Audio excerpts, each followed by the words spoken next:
हरे कृष्णा। आप सभी को वैकुंठ चतुर्दशी की ढेरों शुभकामनाएं। प्रतिवर्ष कार्तिक माह के शुक्ल पक्ष की चतुर्दशी तिथि को वैकुंठ चतुर्दशी मनाई जाती है। इस तिथि को हम हरिहर मिलन के नाम से भी जानते हैं। ऐसा माना जाता है कि कार्तिक माह के शुक्ल पक्ष की चतुर्दशी तिथि को सूर्योदय के समय ब्रह्म मुहूर्त में भगवान श्री हरि विष्णु ने वाराणसी में मणिकर्णिका घाट पर स्नान किया था। फिर वहां पर भगवान श्री हरि विष्णु ने भगवान शंकर जी की पूजा की थी।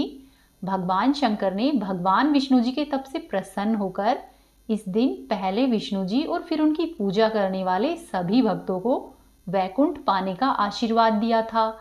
ऐसी मान्यता है कि वैकुंठ के अधिपति भगवान विष्णु की पूजा करने से मनोवांछित फल की प्राप्ति होती है और वैकुंठ धाम अवश्य ही प्राप्त होता है। वैकुंठ धाम भगवान विष्णु का निवास और सुखों का धाम माना गया है। साथ ही इस दिन को हरिहर मिलन भी कहा जाता है, क्योंकि जब भगवान श्री हरि विष्णु 4 महीने के बाद अपनी योग निद्रा से उठते हैं, तो जब भगवान श्री हरि विष्णु 4 महीने पहले योग निद्रा के लिए गए थे, तब षष्ठी का कार्यभार भगवान शंकर के हाथों में सौंप कर गए थे। और देवउठनी एकादशी को जब भगवान श्री हरि विष्णु अपनी योग निद्रा से उठे, तो उसके बाद चतुर्दशी तिथि के दिन भगवान शंकर जी सृष्टि का कार्यभार उन्हें वापस से सौंपने के लिए भगवान विष्णु से मिले। इसीलिए ही यह दिन हरि और हर के मिलन के रूप में मनाया जाता है। इस दिन जब भगवान शिव जी भगवान विष्णु के पास आते हैं, तो भगवान चतुर्भुज उन्हें फलों का भोग लगाते हैं और उनके प्रिय बेलपत्र अर्पित करते हैं। और भगवान विष्णु जी भगवान शिव जी को उनके प्रिय तुलसी दल अर्पित करते हैं। इस प्रकार दोनों ही एक दूसरे को प्रिय वस्तु का भोग लगाते हैं। वैकुंठ चतुर्दशी के दिन मनुष्य श्रद्धा पूर्वक व्रत रखते हैं और दान धर्म करते हैं। साथ ही इस दिन व्रत कथाओं को पढ़ते और सुनते हैं।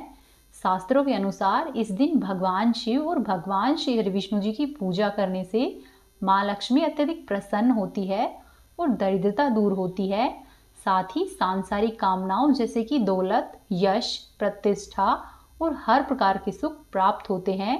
वैकुंठ चतुर्दशी की पौराणिक कथा के अनुसार एक बार भगवान विष्णु देवाधिदेव महादेव का पूजन करने के लिए काशी में आए। वहां पर उन्होंने मणिकर्णिका घाट पर स्नान किया। फिर उन्होंने 1000 स्वर्ण कमल पुष्पों से भगवान विश्वनाथ की पूजन करने का संकल्प किया। अभिषेक के बाद जब वे पूजन करने लगे, तो शिवजी ने उनकी भक्ति की परीक्षा लेने की सोची और भगवान शिव ने एक कमल पुष्प अपनी माया से कम कर दिया। भगवान श्री हरि को पूजन की पूर्ति के लिए 1000 कमल पुष्प चढ़ाने थे। जब उन्होंने देखा कि एक फूल कम है, तब उन्होंने सोचा कि मेरी आंखें भी तो कमल के ही समान है, इसी कारण मुझे कमल नयन और पुंडरीकाक्ष भी कहा जाता है। ऐसा विचार करके भगवान विष्णु ने अपनी कमल के समान आंखें चढ़ाने का विचार किया। और जैसे ही वो अपनी आंखें चढ़ाने के लिए तैयार हुए, विष्णु जी की इस अगाध भक्ति से प्रसन्न होकर देवाधिदेव महादेव प्रकट हो गए। प्रकट होकर महादेव जी बोले कि हे विष्णु, तुम्हारे समान इस संसार में दूसरा मेरा कोई भी भक्त नहीं है। आज से कार्तिक माह के शुक्ल पक्ष की चतुर्दशी तिथि वैकुंठ चतुर्दशी कहलाएगी और इस दिन श्रद्धा पूर्वक जो भी मनुष्य आपका पूजन करेगा, उसे अवश्य ही वैकुंठ लोक की प्राप्ति होगी। भगवान शिव ने इसी वैकुंठ चतुर्दशी को करोड़ों सूर्यों की कांति के समान वाला सुदर्शन चक्र भगवान श्री हरि विष्णु जी को प्रदान किया था। शिव जी तथा विष्णु जी कहते हैं कि इस दिन स्वर्ग के द्वार सभी मनुष्य के लिए खुले रहेंगे। मृत्युलोक में रहने वाला यदि कोई भी व्यक्ति वैकुंठ चतुर्दशी का व्रत धारण करता है, इसकी कथा को पढ़ता और सुनता है, तो वह अपना स्थान वैकुंठ धाम में निश्चित करता है। प्रेम पूर्वक बोलिए श्री हरि विष्णु भगवान की जय, देवाधिदेव महादेव की जय। अब आप सुनिए वैकुंठ चतुर्दशी की दूसरी कथा। एक बार की बात है, नारद जी पृथ्वीलोक से घूमकर वैकुंठ धाम में जा पहुंचे। भगवान विष्णु उन्हें आदर पूर्वक बिठाते हैं और प्रसन्न होकर उनसे आने का कारण पूछते हैं। तब नारद जी कहते हैं कि हे प्रभु, आपने अपना नाम कृपानिधान रखा है, इससे आपके जो भी प्रिय भक्त हैं वही तर पाते हैं। जो सामान्य नर नारी है वे वंचित रह जाते हैं। इसीलिए आप मुझे कोई ऐसा सरल मार्ग बताइए जिससे सामान्य भक्त भी आपकी भक्ति करके मुक्ति पा सके। यह सुनकर श्रीहरि विष्णु जी बोले कि हे नारद, मेरी बात ध्यानपूर्वक सुनो। कार्तिक माह के शुक्ल पक्ष की जो चतुर्दशी तिथि आती है, उस दिन जो भी नर नारी श्रद्धा पूर्वक व्रत रखेंगे और भक्ति भाव से मेरी पूजा अर्चना करेंगे, उनके लिए स्वर्ग के द्वार हमेशा खुले रहेंगे। इसके बाद विष्णु जी अपने द्वारपालों जय और विजय को बुलाते हैं और उनसे कहते हैं कि कार्तिक माह के शुक्ल पक्ष की चतुर्दशी तिथि को स्वर्ग के द्वार आज से हमेशा के लिए खुले रहेंगे। ऐसा करने का उन्हें आदेश देते हैं। फिर आगे भगवान विष्णु जी कहते हैं कि हे नारद, इस दिन जो भी भक्त मेरा थोड़ा सा भी नाम लेकर पूजन करेगा, वह मनुष्य अवश्य ही वैकुंठ धाम को पाएगा। इतना सुनकर नारद मुनि भगवान श्री हरि विष्णु को प्रणाम करके प्रसन्न मुद्रा में वहां से चले जाते हैं। अब आप सुनिए वैकुंठ चतुर्दशी की तीसरी कथा। एक बार की बात है, धनेश्वर नाम का एक ब्राह्मण था। वह ब्राह्मण बहुत ही बुरे कार्य करता था। इस तरह उसके ऊपर कई पाप हो गए। एक दिन वह ब्राह्मण गोदावरी नदी में स्नान के लिए गया और वह दिन वैकुंठ चतुर्दशी का दिन था। कई भक्तजन उस दिन पूजा और अर्चना करने के लिए गोदावरी नदी के घाट पर आए हुए थे। उस भीड़ में धनेश्वर भी उनके ही साथ था। इस प्रकार धनेश्वर ने उन श्रद्धालुओं का स्पर्श किया और वैकुंठ चतुर्दशी के दिन उसने पवित्र नदी में स्नान किया। इसके कारण धनेश्वर को अनेक प्रकार का पुण्य संग्रह हुआ। फिर जब समय आने पर उसकी मृत्यु हुई तो यमराज उसे लेकर गए और उसे नरक में भेजा और वहां पर ले जाकर यमराज जी ने अपने दूतों से आज्ञा दी कि इस दुष्ट को उबलते हुए तेल में डाल दो। जब यमराज के दूतों ने उस ब्राह्मण को उबलते हुए तेल में डाला तो वह तेल बिल्कुल पानी की ही तरह ठंडा हो गया।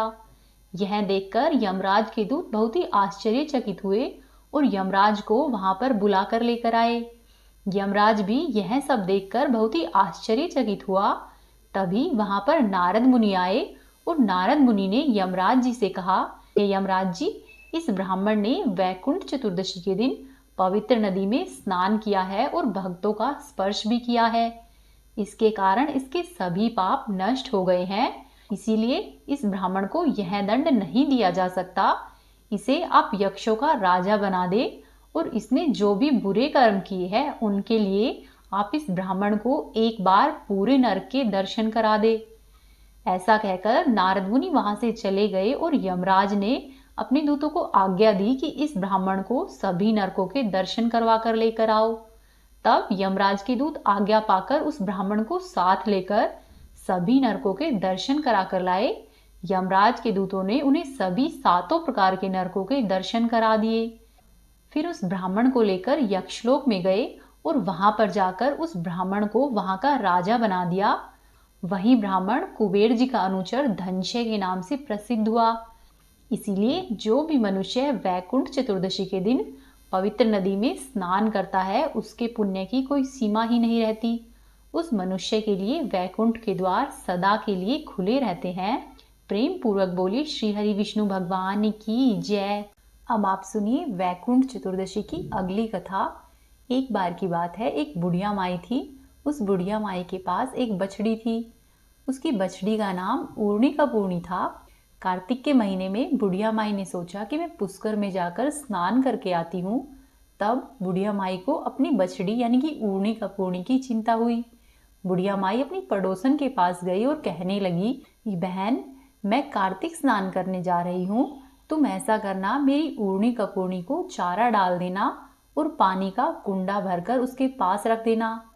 पड़ोसन ने कहा कि ठीक है, मैं कर दूंगी। तब बुढ़िया माई अपनी ऊर्णी कपूर्णी पड़ोसन को सौंपकर खुद पुष्कर में स्नान करने के लिए चली गई। पड़ोसन रोज चारा डालती और पानी का कुंडा भरकर रख देती।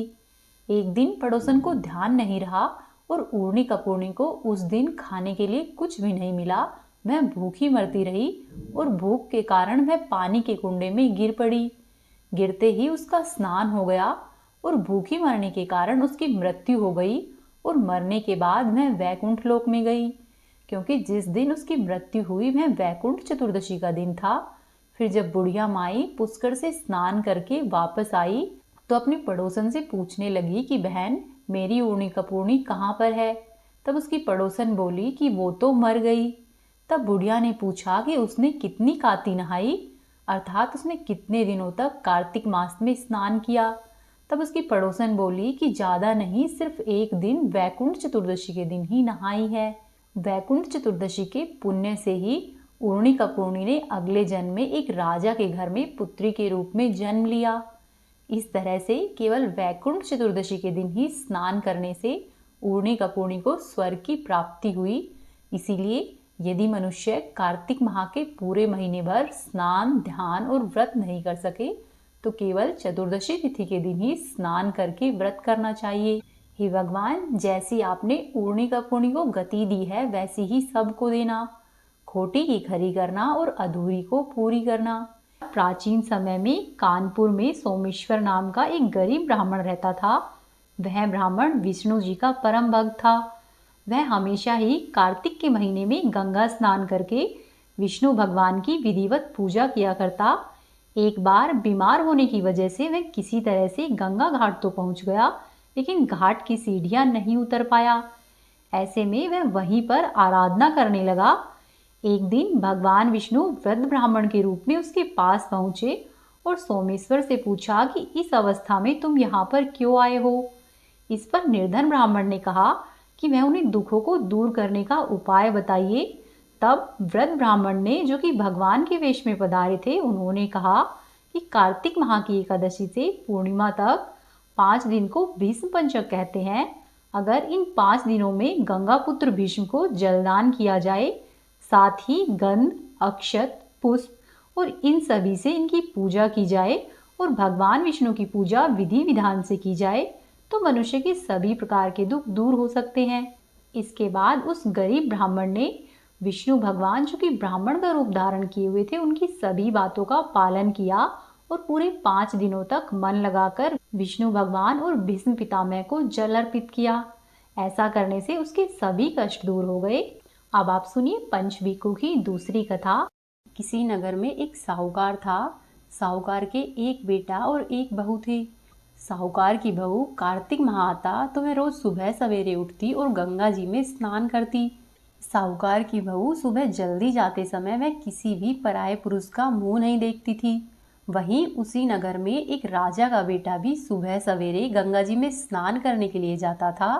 जब वह गंगा जी के तट पर पहुंचता और स्नान करता तो हैरान हो जाता कि मैं इतनी जल्दी उठता हूँ स्नान करने के लिए, लेकिन और कौन है जो मुझसे पहले उठकर स्नान कर कर चला जाता है।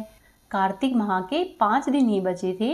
एक दिन साहूकार की बहू तो स्नान करके वापस जा रही थी और उसी समय राजा का बेटा स्नान के लिए आ रहा था।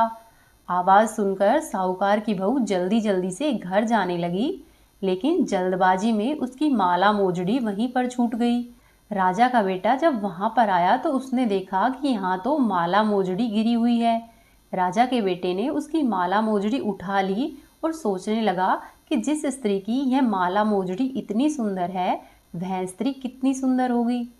राजा के बेटे ने पूरे नगर में घोषणा करवा दी कि जिसकी यह माला मोजड़ी है वह 5 रात मेरे पास आएगी और फिर उसकी माला मोजड़ी वापस की जाएगी। साहूकार के बेटे की बहू ने जब यह सुना तो उसने कहलवा दिया कि मैं 5 रात आऊंगी, लेकिन किसी को साख भरने के लिए बैठा देना। राजा के बेटे ने वैसा ही किया। उसने एक तोते को पिंजरे में बंद किया और गंगा जी के किनारे एक पेड़ पर टांग दिया। बहू सुबह के समय गंगा स्नान के लिए आई और उसने पहली पैड़ी पर पैर रखा और बोली, हे कार्तिक के ठाकुर राई दामोदर, 5 पांडु, 6 नारायण, भीखम राजा, उस पापी को नींद आ जाए। और ऐसा कहते ही राजा के बेटे को नींद आ गई। उसके बाद बहू ने गंगा स्नान किया और वापस अपने घर पर जाने लगी तो तोते से बोली कि सुआ सुआ तेरे गल में डालूंगी हीरा, मेरी साख भरियो वीरा।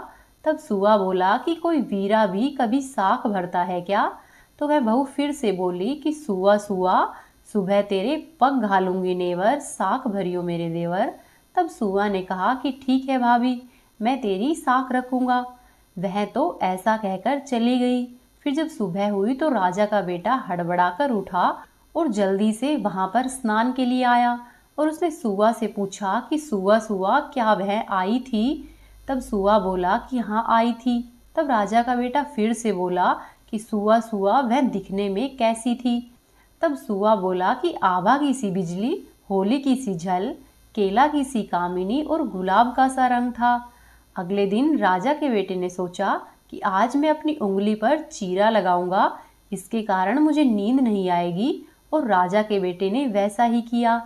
अगले दिन राजकुमार उंगली चीरकर लेट गया। जब अगला दिन हुआ तो साहूकार के बेटे की बहू आई और उसने पहली पैड़ी पर पैर रखते ही उसी तरह से भगवान से प्रार्थना की और भगवान की दया से राजकुमार को फिर से नींद आ गई। बहू ने फिर से स्नान किया और स्नान करके फिर से वापस चली गई। जब सुबह हुई और राजकुमार उठा तो वह दौड़कर फिर से तोते के पास आया और तोते से फिर से पूछा तो उसने फिर से वही सारी बातें दोहरा दी। तीसरे दिन राजकुमार बोला कि आज रात को मैं अपनी आंखों में मिर्ची डालकर बैठूंगा। और जब रात हुई तो राजकुमार अपनी आंखों में मिर्ची डालकर बैठ गया और अगली सुबह बहू फिर से गंगा स्नान के लिए आई और उसने फिर से प्रार्थना की, जिससे कि राजकुमार को फिर से नींद आ गई। अगली सुबह जब राजकुमार ने तोते से बहू के आने की बात पूछी तो तोते ने उसे सारी बात फिर से कह सुनाई। चौथे दिन राजकुमार सोचने लगा कि आज मैं बिना बिस्तर के ही बैठूंगा और रात को बिना बिस्तर के ही वह बैठ गया। जब बहू स्नान करने के लिए आई तो उसने फिर से भगवान से प्रार्थना की और राजकुमार को नींद आ गई। जब वह नहाकर जाने लगी तो आंखें बंद करके चली गई। राजकुमार जब उठा तो वह जा चुकी थी। राजकुमार फिर से सोच में पड़ गया और सोचने लगा कि आज तो 5वां दिन है और आज आखिरी दिन है। आज मैं अवश्य ही उसको देखूंगा और आज मैं अंगीठी जलाकर बैठूंगा, जिससे कि मुझे नींद नहीं आएगी। राजकुमार ने वैसा ही किया। उस रात वह अंगीठी रखकर बैठ गया। अगले दिन जब सुबह हुई तो साहूकार के बेटे की बहू आई और उसने जैसे ही पहली पैड़ी पर पैर रखा तो वह फिर से प्रार्थना करने लगी कि हे कार्तिक के ठाकुर राई दामोदर, पांचों पांडु, छठे नारायण, भीखम राजा, उस पापी को नींद आ जाए। बहू की यह प्रार्थना सुनते ही राजा के बेटे को नींद आ गई। फिर बहू ने गंगा स्नान किया और जब वह नहाकर जाने लगी तो तोते से बोली कि तोते, उस पापी से कह देना कि मेरी 5 रातें पूरी हो चुकी है, वह मेरे मोतियों की माला मेरे घर पर भिजवा दे। सुबह जब राजकुमार की आंख खुली तो उसने तोते से पूछा कि सुआ सुआ क्या वह आई थी। तो तोते ने कहा कि हाँ वह आई थी और उसने अपनी माला अपने घर पर मंगवाई है। यह सुनकर राजकुमार सोचने लगा कि वह तो सत की थी, तभी तो भगवान ने उसका सत रखा है। कुछ समय के बाद राजकुमार को कोढ़ हो गया। राजा ने बहुत से इलाज करवाए लेकिन उसका कहीं भी इलाज संभव नहीं हुआ। तब राजा ने अंत में हारकर ब्राह्मण को बुलवाया और ब्राह्मण से पूछा, हे ब्राह्मण देव, मेरे बेटे का शरीर क्यों जल रहा है। तब ब्राह्मण ने विस्तार से सारी बात राजा को कह सुनाई। तब ब्राह्मण ने कहा कि हे राजन, इसने पत्नीव्रता स्त्री पर बुरी नजर डाली, इसी के प्रभाव से यह इस रोग से पीड़ित हुआ है। तब राजा ने ब्राह्मण से राजकुमार के ठीक होने का उपाय जानना चाहा। तब ब्राह्मण ने कहा कि हे राजन, यदि राजकुमार उस साहूकार की बहू को धर्म की बहन बनाए और रोज उसके नहाए हुए जल से यह स्नान करे, तभी यह ठीक हो सकता है। राजा साहूकार की बहू की माला लेकर साहूकार के घर गया और बोला कि यह माला आपकी पुत्रवधू की है, इसे ले और आपकी बहू के नहाए हुए जल से मेरे बेटे को नहला दे। तब साहूकार बोला कि हे राजा, वह तो किसी पराये पुरुष का मुंह तक नहीं देखती, तो वह अपने नहाए हुए जल से इसको कैसे नहाने देगी। तब राजा बोला कि हे साहूकार, हमारी लाज अब आपके हाथों में है। राजा के बहुत बार विनती करने पर साहूकार ने कहा कि हे राजन, इसका एक उपाय है, आप ऐसा कीजिए, राजकुमार को नाली पर बिठा दीजिए। जब बहू ऊपर नहाएगी तब नीचे इस नाली के पानी से आपका पुत्र नहा लेगा। राजा ने वैसा ही किया, राजकुमार को नाली के नीचे बिठा दिया और फिर कुछ समय के बाद राजा के पुत्र का शरीर फिर से पहले की ही तरह हो गया। हे कार्तिक के ठाकुर राई दामोदर, जैसे आपने उस बहू का सत रखा है, वैसे ही सब कहानी सुनने वाले, कहने वाले और होकारा भरने वाले का सत रखना। प्रेम पूर्वक बोली श्री हरि विष्णु भगवान की जय। तो ये थी आज की कथाएं। उम्मीद है आपको पसंद आई होगी। यदि आपको पसंद आई है तो चैनल को जरूर सब्सक्राइब कीजिए, वीडियो को लाइक करें और कोशिश करें कि अपने 1 या 2 दोस्तों के साथ वीडियो को शेयर करें। हरे कृष्णा।